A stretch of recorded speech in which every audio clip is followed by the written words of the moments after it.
Perkenalkan,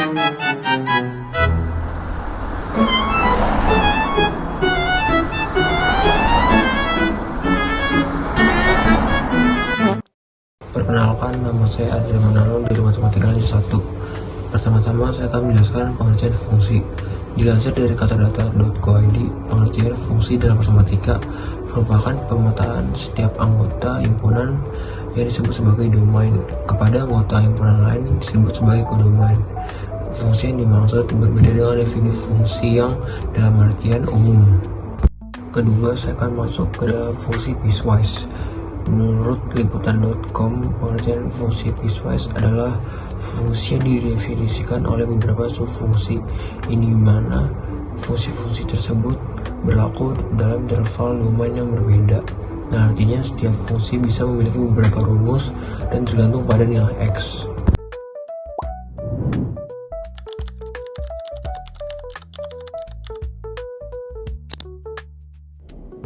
Halo semuanya, di bagian ini saya akan menjelaskan tentang bentuk umum dari piecewise function atau fungsi potongan. Sebelumnya, piecewise function adalah fungsi yang memiliki lebih dari satu aturan atau rumus. Rumus yang digunakan bergantung pada kondisi nilai X. Bentuk umum dari piecewise function adalah seperti ini. Dari bentuk ini, kita bisa melihat bahwa terdapat dua bagian fungsi. Bagian pertama yaitu AX digunakan ketika nilai X lebih kecil dari C. Sedangkan bagian kedua yaitu BX digunakan ketika nilai X lebih besar atau sama dengan nilai C. Jadi, sebelum menghitung nilai fungsi, kita harus melihat terlebih dahulu syarat pada nilai X. Setelah itu, kita bisa memilih rumus yang sesuai.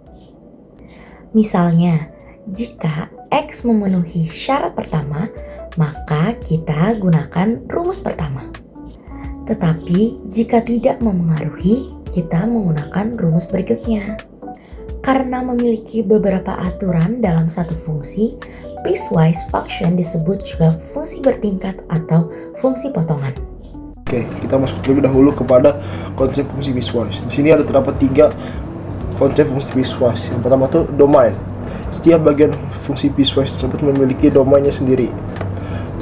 Rumus berlaku hanya untuk domain atau kondisi tertentu. Misalnya rumus X plus 1 berlaku untuk X sama X lebih kecil daripada 2. Sedangkan rumus X kuadrat berlaku untuk X lebih besar daripada 2. Jadi pemilihan rumus ditentukan oleh nilai variabel yang memenuhi syarat tertentu. Yang kedua, kontinuitas, yang dimana fungsi piecewise bisa kontinu atau garis tersambung dan diskontinu. Untuk garis itu adalah garis terputus atau lompat. Agar kontinu di titik batas, nilai dari kiri dan kanan harus sama. Contoh, cek di X sama dengan 1, kiri 1 tambah 2 sama dengan 3, kanan 2 dikali 1 tambah 3, karena sama grafik tersambung. Lalu kita masuk yang ketiga, ada grafik fungsi piecewise. Jadi grafik dibuat per bagian sesuai domainnya. Bagian kiri mengikuti garis, bagian kanan pun mengikuti garis.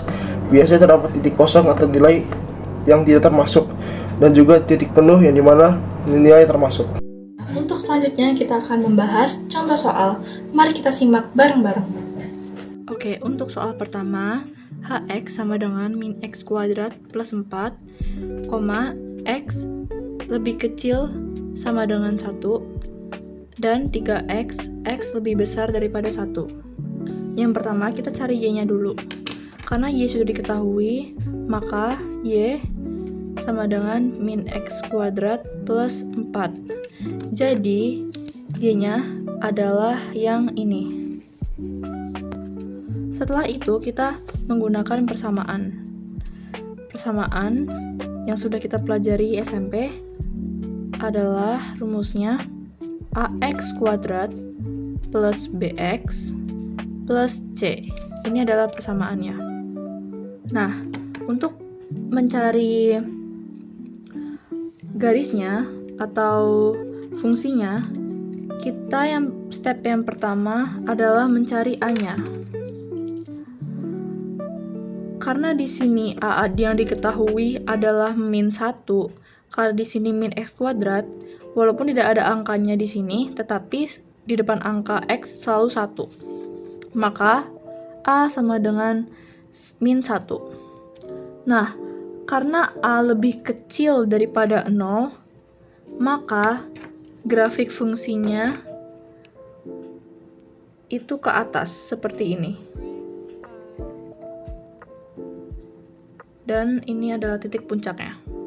Setelah itu, step yang kedua, kita mencari puncaknya.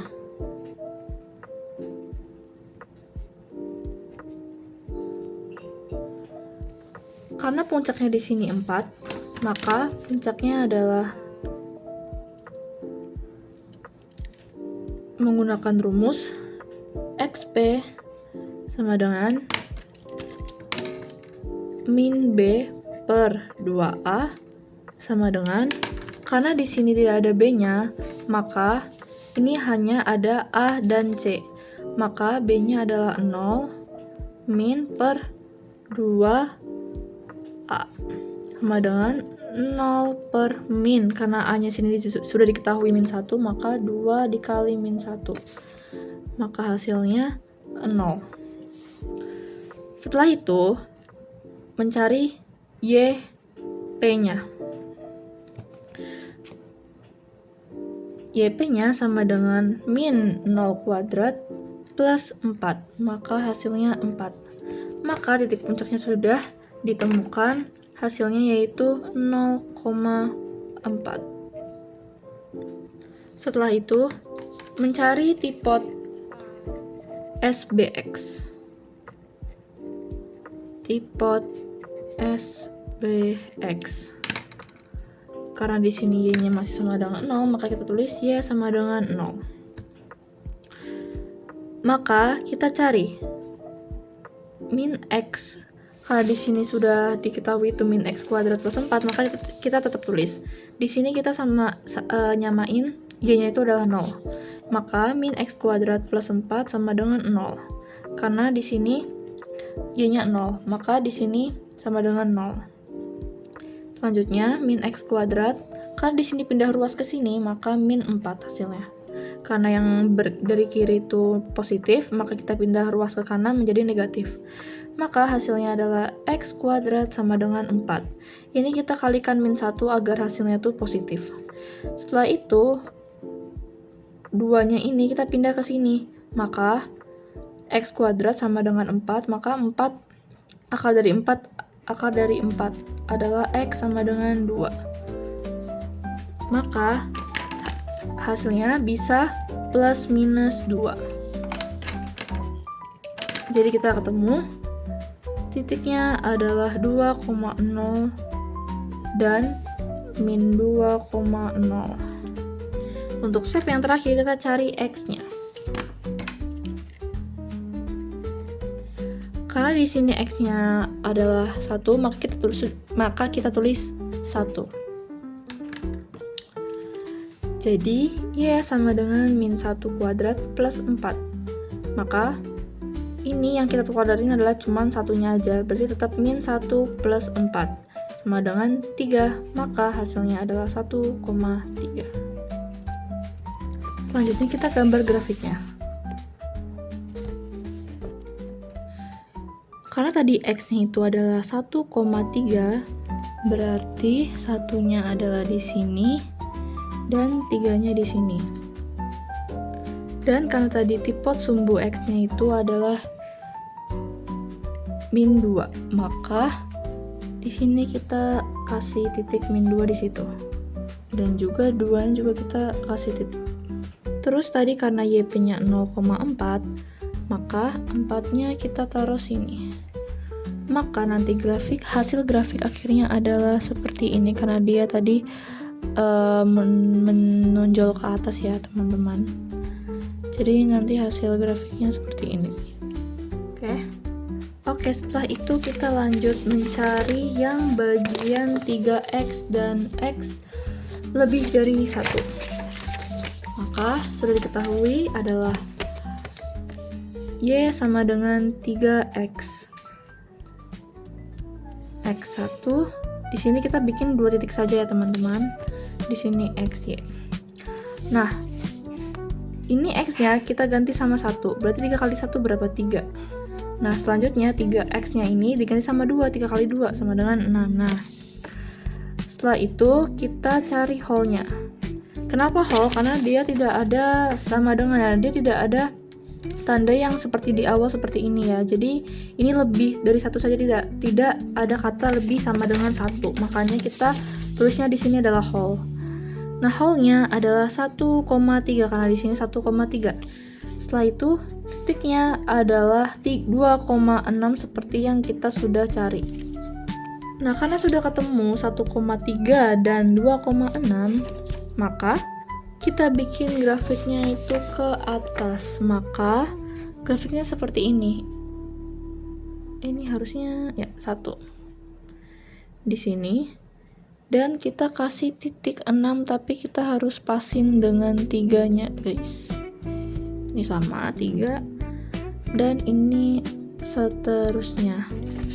Lalu kita masuk kepada penerapan fungsi piecewise dalam kehidupan sehari-hari. Terdapat 3 contoh penerapan fungsi piecewise dalam kehidupan sehari-hari. Yang pertama itu adalah tarif parkir yang berbeda antara jam pertama dan jam berikutnya.